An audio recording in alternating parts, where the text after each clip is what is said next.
വേറൊരു കാര്യം ചോദിക്കട്ടെ, സാധാരണഗതിയിൽ ഈ മലയോരത്തൊരു പദ്ധതി വരുമ്പോൾ അതിൽ ഏറ്റവും വെല്ലുവിളി എന്ന് പറയുന്നത് ഈ വനഭൂമിയുടെ പ്രശ്നമാണ്. പക്ഷേ ഇവിടെ ആദ്യമായി ഏറ്റെടുത്ത് കൊടുത്തത് വനഭൂമിയാണ് അല്ലേ? അതെ അതെ അതെ. ആ വനഭൂമി ഏറ്റെടുത്ത് ഏതാണ്ട് 33 സ്ഥലമാണ് മൊത്തം ആവശ്യമായി വന്നത്. അതിൽ 17 ഹെക്ടർ വനഭൂമിയായിരുന്നു.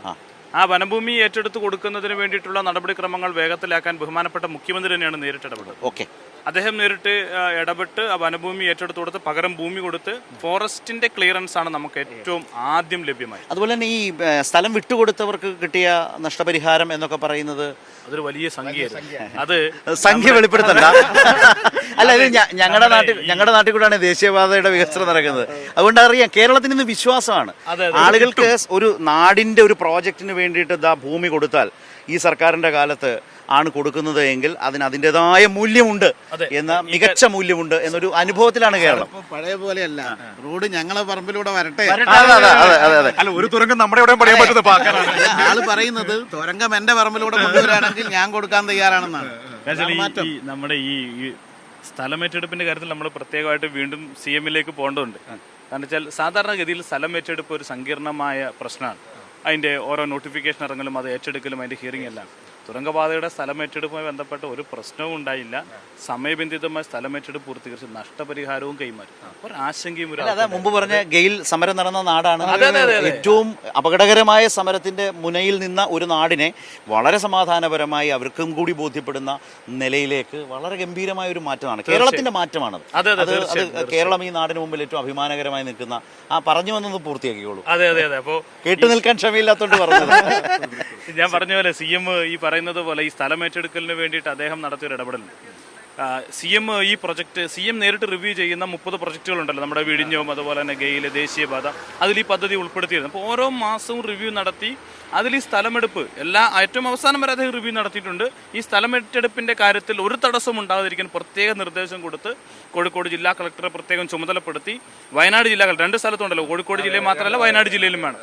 ഈ 2 സ്ഥലത്തും കൃത്യമായി ഇടപെട്ടുകൊണ്ടാണ് സമയബന്ധിതമായി അതിന്റെ സ്ഥലമേറ്റെടുപ്പ് പൂർത്തീകരിച്ചത്, നഷ്ടപരിഹാരം കൈമാറിയത്. ഒരു വർഷം കൊണ്ട് ഈ നടപടിക്രമങ്ങളെല്ലാം പൂർത്തീകരിച്ച ആളുകൾക്ക് നഷ്ടപരിഹാരം കൊടുക്കാൻ വേണ്ടി കഴിയും. അത് ഒരു വലിയ കാര്യമാണ്. അത് ഈ വികസന കാര്യത്തിൽ ഇടപെടുന്നവർക്കാണ് അതിന്റെ തീവ്രത മനസ്സിലാവും. ഒരു സ്ഥലം ഏറ്റെടുപ്പ് എന്ന് പറഞ്ഞ് പോയിട്ടുണ്ടെങ്കിൽ 2, 3, 4, 5 വർഷം കഴിയുന്ന മേഖലകളുണ്ട്. അവിടെയാണ് ഒരു വർഷം കൊണ്ട് ഈ പദ്ധതി. ഞാനത് പറയാൻ കരുതല്ലോ, ഇപ്പൊ 3 or 4 വർഷം കഴിഞ്ഞ് തുരങ്കപാത വന്നു കഴിയുമ്പോൾ മാധ്യമങ്ങൾ, ഞങ്ങൾ അടങ്ങുന്ന മാധ്യമങ്ങളെല്ലാം വന്ന് അത് ഭയങ്കര ആഘോഷമായി കാട്ടും.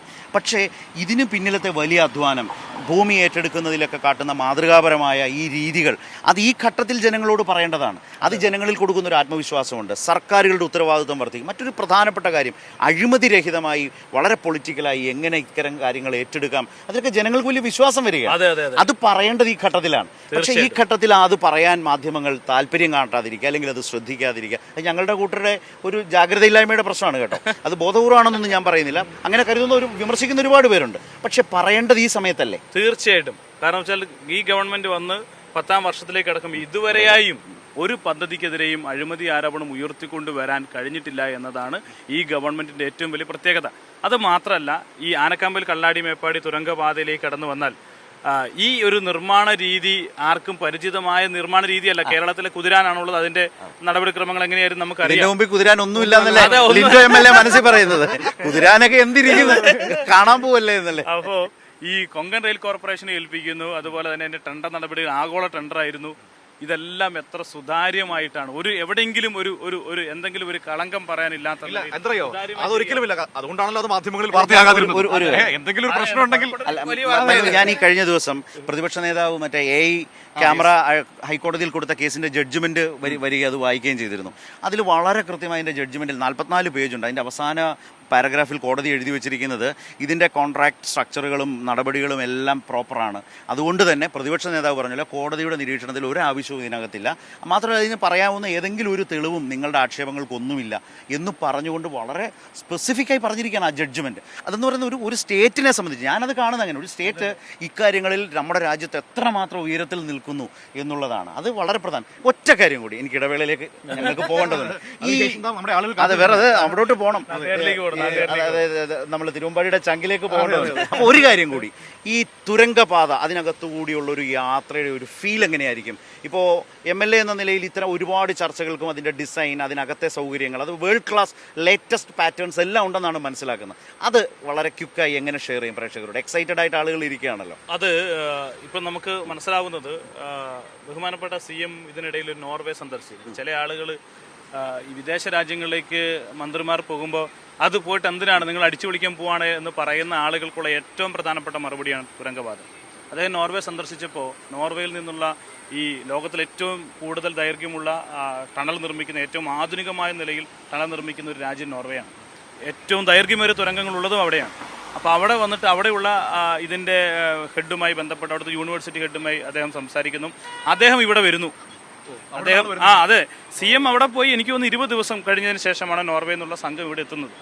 അദ്ദേഹം ഇവിടെ വന്നതിന് ശേഷം ഈ നമ്മുടെ ഈ തുരങ്കം തുറക്കാൻ വേണ്ടി പോകുന്ന പാറ കണ്ടതിന് ശേഷം അതിൻ്റെ എല്ലാ കടലാസുകളും പരിശോധിച്ചതിന് ശേഷം, പേപ്പേഴ്സ് വർക്ക് എല്ലാം പരിശോധിച്ചതിന് ശേഷം അദ്ദേഹം പറഞ്ഞത് ലോകത്തിൽ ഏറ്റവും മനോഹരമായി തുരങ്കം നിർമ്മിക്കാൻ വേണ്ടി കഴിയുന്നൊരു സ്ഥലമാണ് ഇത് എന്നുള്ളതാണ് അദ്ദേഹം അഭിപ്രായപ്പെട്ടത്.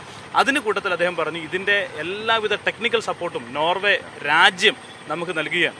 അതുകൊണ്ട് തന്നെ ഏറ്റവും ആധുനികമായ സൗകര്യങ്ങളോടുകൂടി ഇന്ന് ഇന്ത്യയിൽ കാണാൻ കഴിയുന്ന ഏറ്റവും ആധുനികം, ഏറ്റവും അഡ്വാൻസ്ഡ് ആയിട്ടുള്ള ടിൻ ട്യൂബ് ടണലാണ് നിർമ്മിക്കുന്നത്. അതിനുള്ളിലെ ഏറ്റവും പ്രധാനപ്പെട്ട പ്രത്യേകത, ഓരോ 8 കിലോമീറ്റർ ദൈർഘ്യമുള്ള തുരങ്കത്തിൽ ഓരോ 300 മീറ്ററിലും 2 തുരങ്കങ്ങളെയും തമ്മിൽ കണക്ട് ചെയ്യിക്കുന്നു എന്നുള്ളതാണ്.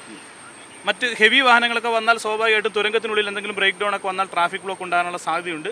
അതിനെന്താണ് എല്ലാ സ്ഥലത്തും കൃത്യമായി വാഹനങ്ങൾ പാർക്ക് ചെയ്യാനുള്ള സൗകര്യം, അവർക്ക് എന്തെങ്കിലും എമർജൻസി വന്നാൽ അതിനുള്ള സൗകര്യം, ഫയറിൻ്റെ കാര്യം, സ്വാഭാവികമായിട്ടും 8 കിലോമീറ്റർ ദൈർഘ്യം ഉണ്ടാകുമ്പോൾ സ്വാഭാവികമായിട്ടും എയർ പൊല്യൂഷൻ ഉണ്ടാകാനുള്ള സാധ്യത, അതെല്ലാം ക്ലിയർ ചെയ്ത് എന്താണ് ഇന്നത്തെ ആധുനികമായ ലോകത്തുള്ള എല്ലാ സൗകര്യങ്ങളോടും കൂടി അത് നിർമ്മിക്കാൻ വേണ്ടി കഴിയുന്നു എന്നുള്ളതാണ്. അതുകൊണ്ടാണ് ഏറ്റവും നമ്മുടെ രാജ്യത്തെ ഏറ്റവും നീളം കൂടിയ ടിൻ ട്യൂബ് ടണൽ നമ്മുടെ തുരങ്കപാതയായി മാറും എന്ന് പറയുന്നത്.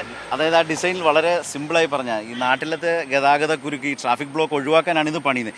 ഇത് കാരണം ഒരു ട്രാഫിക് ബ്ലോക്ക് ഉണ്ടാവാൻ പോകുന്നില്ല, ഉണ്ടാവില്ല. മാത്രമല്ല അതിന്റെ സേഫ്റ്റി ചെക്ക് വളരെ ഗംഭീരമായി, അതിന്റെ ഡിസൈൻ പാർട്ട് കണ്ടിരുന്നു, വളരെ ഗംഭീരമായി വന്നിട്ടുണ്ട്. ഇപ്പോൾ MLA സൂചിപ്പിച്ചതുപോലെ അത് വളരെ വേൾഡ് ക്ലാസ് ആണ്.